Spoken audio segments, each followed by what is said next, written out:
An Anglican priest from Australia who's been kicked out of Parliament and arrested while chained to the gates of the Prime Minister's official residence is here in New Zealand on something of a talking tour. The Archdeacon of Australia's Central Coast, Rod Bower, is the man behind controversial church signs that have made the headline, especially one that criticised the Australian government's refugee policy, which read, "Hell exists and it's on Nauru."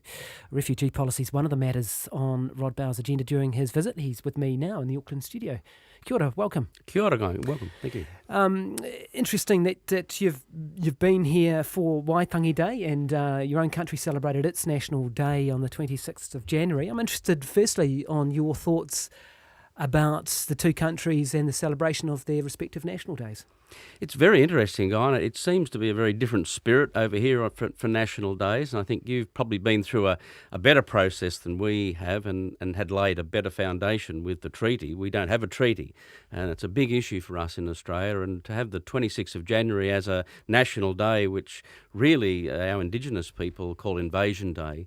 There's great debate. There was over 100,000 people marched and protested this year, saying that that's not an appropriate day for a national day. We need a day that focuses more on unity. Were you among them?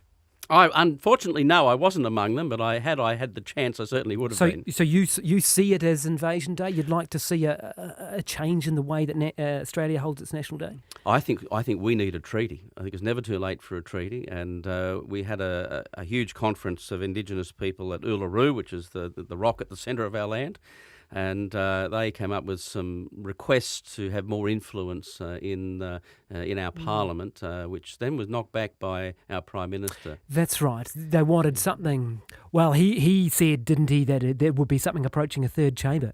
That was his. That was his riposte, take on it. I don't think that's true. No. I think it was certainly a non-legislative voice, but a voice that one of the things that we need to come to terms with in Australia is that there's been a living culture there for 65,000 years. It's incredible. It's extraordinary. It's the oldest living culture in the world, and we Europeans sort of come in and think we know everything in 200 years and kind of muck it up a bit. And so we really do need to learn to listen to that ancient wisdom of how to live in our land. And I think that's something that perhaps you have achieved slightly better. We know that the Waitangi is not a perfect thing, but it's a slightly better way than we have. Interesting, yeah. And so the broader thing here is you reckon that, we talk about church and state and the separation of such, but you're someone who wants to get involved in politics and believes the church has a role, indeed, not an obligation almost. Well, politics is simply the way we human beings organise each other. So, yeah, I think everybody ought to be involved in politics, and certainly religious leaders have a responsibility, I think, ethically and morally to speak into the life of the nation. We trust people to work out which voices they want to listen to, because there's such a variety of religious voices, of course, and some are more productive than others. So we trust people to work out which builds up and gives something to the community. While I think the church always should be involved in politics, but I think it should never be involved in government. Interesting distinction. That's the distinction. Yeah, that is an interesting distinction. You talked about ethics and morality. I mean, one of the political questions that touches on that at the moment between our two countries again is the refugee policy. You've been very critical of the Australian government's policy as regards Nauru.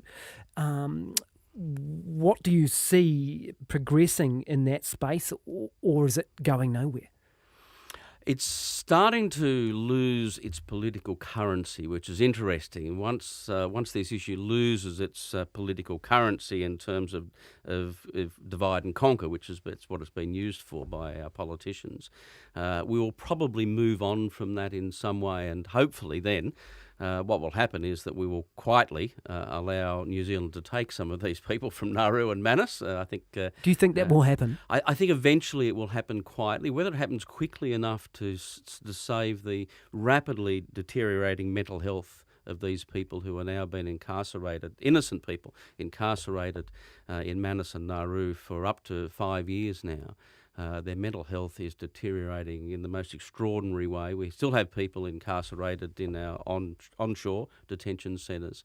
And we've basically suspended the rule of law, which is a matter of deep concern for many of us, and I think it's an ethical issue that we have to keep at until the government changes its mind. And interestingly, Australians supported the idea of these refugees coming to New Zealand. I think it was a news poll which showed more than half of Australians actually agreed with this idea.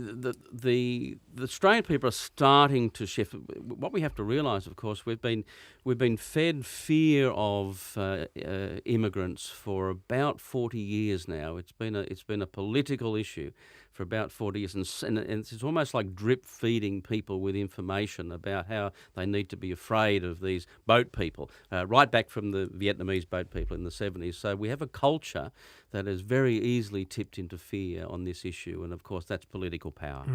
All right. Thanks very much for coming in and speaking to us. You're down to Wellington tomorrow, are you? No, Massey University tomorrow Yep. for a conference on diversity, and I'm here at the invitation of the Human Rights Commission, so it's great to be here. Thank you very much for coming in too. Thank you Really so do much. appreciate your time.